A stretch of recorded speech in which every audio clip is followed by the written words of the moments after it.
Bienvenue sur Renaissance émotionnelle, le podcast dédié à ceux qui cherchent à transformer leur vie, à trouver un sens au milieu du chaos et à retrouver un pouvoir intérieur. Je suis Émilie Monté, neuropraticienne de la Scamden et entrepreneur dans le monde du bien-être émotionnel. Bonjour à toi et bienvenue dans cet épisode de Renaissance émotionnelle. Aujourd'hui, on va parler d'un sujet incontournable en cette période de fin d'année, les résolutions pour la nouvelle année. Je sais que cette tradition peut être source d'enthousiasme pour certains, mais aussi de frustration pour d'autres. Peut-être que tu fais partie de ceux qui se fixent des objectifs ambitieux le 1er janvier, mais qui au bout de quelques semaines se sentent découragés et finissent par abandonner. Si c'est ton cas, cet épisode est fait pour toi. Ensemble, on va explorer pourquoi les résolutions échouent si souvent, comment aligner tes objectifs avec tes besoins émotionnels profonds, et rapidement voir des techniques simples pour surmonter les blocages inconscients qui t'empêchent d'avancer. Reste avec moi jusqu'à la fin car je vais aussi te parler d'un événement spécial que j'organise le mercredi 22 janvier à 19h, en présentiel ou en visio. On y fera ensemble le bilan de ton année 2024 et on préparera ton année 2025 pour créer une année qui déchire, une année qui te ressemble, une année qui te fait du bien, une année dans laquelle tu te reconnais pleinement alignée et positive. Alors c'est parti, commençons. Pourquoi les résolutions échouent ? Les résolutions échouent souvent parce qu'elles ne sont pas alignées avec nos besoins émotionnels profonds. On se fixe des objectifs superficiels ou influencés par des normes sociales, comme perdre 10 kilos ou lire 50 livres, sans vraiment comprendre pourquoi ces objectifs sont importants pour nous. On connaît tous ce moment en fin d'année où on se dit « j'aurais dû faire ça, j'y ai pensé mais je ne l'ai pas fait ». Tiens, la nouvelle année commence et si je mettais quelque chose de nouveau en place, cette année, c'est mon année. Ça y est, les changements arrivent et il y a tout qui change, c'est génial, ça va être la meilleure de mes années, etc., etc. Le problème, c'est que souvent, les objectifs sont peut-être trop ambitieux. On veut tout changer d'un coup, ce qui devient écrasant. Ça fonctionne 2-3 jours, peut-être quelques semaines. Et puis finalement, on se sent fatigué, découragé et on abandonne absolument tout. On ne fait même pas la moitié, voire le quart des objectifs que l'on s'est fixés. Et cela vient alimenter le manque de confiance que l'on peut avoir de nous, le manque d'estime. On se dit qu'on n'est pas assez, qu'on n'a pas réussi, qu'on n'est pas persévérant. On entre dans une procrastination et on s'auto-sabote. Cela peut être dû aussi à un manque de clarté. Nos résolutions sont vagues, comme être plus heureux. Ok, mais ça veut dire quoi être plus heureux ? Avoir une meilleure vie. Ok, mais c'est quoi une meilleure vie ? Avoir des objectifs qui sont énoncés comme ça, sans plan concret, cela nous aide pas vraiment finalement à les atteindre. C'est flou, c'est abstrait, c'est très élargi. Et finalement, ce sont des mots valises dans lesquels on peut mettre absolument tout et n'importe quoi. L'une des raisons pour lesquelles nos résolutions peuvent ne pas fonctionner, c'est l'absence de motivation profonde. Si un objectif ne répond pas à un besoin émotionnel ou personnel, il perd rapidement de son sens. Encore une fois, si mon but c'est de lire 50 livres dans l'année, alors que je déteste la lecture, que je ne comprends pas le pourquoi j'ai envie de me mettre à lire, tout simplement parce que j'ai vu que c'était bien. J'ai appris que pour s'améliorer, pour se sentir mieux, fallait lâcher les écrans et lire. Ok, mais si ça ne correspond pas à un réel besoin émotionnel ou personnel, si je n'en vois pas l'intérêt profond, pourquoi j'arriverai à faire durer cet objectif ? Pourquoi cette résolution fonctionnerait ? Alors la première étape pour éviter cela, c'est de s'interroger sur les motivations derrière chaque objectif. Pourquoi est-ce important pour toi ? Qu'est-ce que cela t'apporte réellement ? Que cherches-tu à travers cette résolution ? Creuse, va plus loin que la première réponse spontanée qui va arriver. Interroge-toi sur la réponse que tu viens de te donner. Sois curieux, sois curieuse, découvre-toi. Pour que tes résolutions aient du sens et soient durables, il est essentiel de les connecter à tes émotions et à tes besoins profonds. Le langage de l'inconscient, c'est les émotions.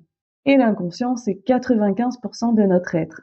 Si on se contente de rester dans notre conscient, 5%, avec des mots et un contrôle vide de sens, il est alors difficile de rester motivé sur quelque chose d'intensément profond et game changer pour nous. Alors voici comment faire. La première étape, identifie tes valeurs essentielles. Qu'est-ce qui compte vraiment pour toi dans la vie? Par exemple, la liberté, la sérénité, la créativité, l'amour. Tes objectifs, tes nouvelles résolutions pour l'année 2025 devraient refléter ces valeurs. Elles doivent être en accord avec ce qui fait de toi qui tu es. Elles doivent être en accord avec ton essence profonde. Mieux que ça, elles doivent les révéler, les mettre en valeur, les associer.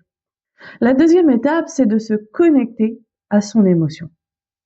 Prends un moment pour fermer les yeux et imaginer que tu as déjà atteint cet objectif. Comment tu te sens? Quelle est l'émotion ressentie? Mais aussi, quelles sont les sensations corporelles à l'intérieur de toi? Si tu ressens une émotion positive et alignée, c'est déjà un bon signe. Décompose tes objectifs. Plutôt que de viser un grand changement, concentre-toi sur des petits pas qui te rapprochent progressivement de ton objectif. Gravir une montagne, c'est dur, c'est long, ça fait peur et c'est souvent décourageant. Avancer petit pas par petit pas, monter marche après marche, c'est beaucoup plus simple. Cela donne envie. Et petit pas par petit pas, cela fait une montagne. Alors, vas-y, doucement, tranquillement, à ton rythme, mais avance. Et pour ça, tu as besoin de décomposer tes objectifs. Fais le chemin inverse. Tu prends ton objectif final et tu vas de plus en plus petit, comme un entonnoir. Quel est le premier pas que tu peux faire pour l'atteindre? Ok, même avec les meilleures intentions, il arrive que des blocages inconscients nous freinent quand même. Et ces blocages peuvent provenir de croyances limitantes, de peurs ou de traumatismes non résolus. Dans cet épisode, je vais pas non plus épiloguer pendant des heures parce que tu as déjà entendu 1 million de fois ces choses-là. Tu le sais, j'en parle dans presque tous les épisodes. Notre inconscient retient des blessures émotionnelles. Ces blessures émotionnelles, elles vont façonner nos blocages, nos freins, nos comportements. Et pour moi, tant qu'on n'a pas travaillé ces émotions-là, enfouies, cachées, inconscientes, tant qu'on n'a pas travaillé sur ces parts d'ombre, tant qu'on n'est pas allé libérer ce qui nous freine, c'est difficile d'avancer dans la vie. Je recommanderais toujours de se faire accompagner pour aller en profondeur là où il y a besoin, là où ça fait des années, là où c'est tellement fort, où ça fait trop mal. Appliquer un travail de libération émotionnelle pour débloquer des schémas qui nous freinent. Si vous voulez approfondir ça, sachez que je suis là pour vous accompagner avec la méthode Scamden. Lorsque l'on a réussi à libérer, à apaiser, à pacifier nos plus gros blocages, nos plus grosses croyances limitantes, nos plus grosses peurs, on peut aller faire des techniques de façon plus autodidacte, de façon plus personnelle, de façon plus autonome, avec de l'écriture introspective. Écrire ses peurs et ses doutes par rapport à son objectif, par exemple. On peut se poser la question, est-ce que cette peur est réelle ou est-ce une projection? À partir de cette peur, on peut imaginer des scénarios. Et le fait de les écrire, ces scénarios, ces questions, ces réponses, viennent mettre en lumière des choses dont on n'avait pas conscience et nous apportent un début de solution. On peut utiliser la reformulation, les mots, et un peu comme un mantra, aller reformuler les croyances limitantes en phrases positives. Par exemple, je n'ai pas assez de discipline devient j'avance chaque jour avec sérénité et constance. Ici, je viens ajouter attention, quand on crée un mantra, quand on reformule, cela doit toujours partir d'une base de vérité, quelque chose qui est acceptable pour notre cerveau. J'avais une cliente qui avait des douleurs chroniques. Tous les jours, tout le temps, ça l'empêchait même de dormir. C'était des douleurs corporelles. Elle m'expliquait qu'elle faisait souvent tout ce qui était hypnose, mantra, auto-hypnose pour pouvoir apaiser ses douleurs. Mais que ça ne fonctionnait pas. En l'interrogeant un peu plus, je prends conscience qu'elle ne croit pas que ses douleurs soient guérissables. Elle se dit que c'est comme ça, ce n'est pas autrement et que rien ne changera. Aussi, son cerveau bloque ça. Il faut qu'elle trouve alors un moyen de rendre ça acceptable. Elle ne croit pas à la guérison de ses douleurs? Ok. Alors, qu'est-ce qu'elle peut dire pour pouvoir tout de même apaiser ses douleurs? Peut-être qu'elle peut se dire, à chaque fois que je vais me masser, ces douleurs vont se réduire, vont être de moins en moins présentes. Ça, c'est acceptable pour son cerveau. Alors, ça, elle peut le faire et ça peut fonctionner. Beaucoup plus en tout cas qu'une guérison totale et plus aucune douleur. Alors pour résumer, les résolutions ne sont pas juste des listes à cocher.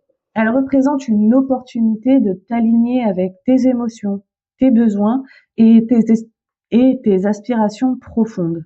Alors cette année, prends le temps de te poser les bonnes questions, d'écouter ce que tu ressens et de faire des pas simples mais significatifs vers tes objectifs. Et si tu veux aller plus loin, je t'invite à participer à l'événement que j'organise le mercredi 22 janvier à 19h, en présentiel à Montpellier ou en visioconférence.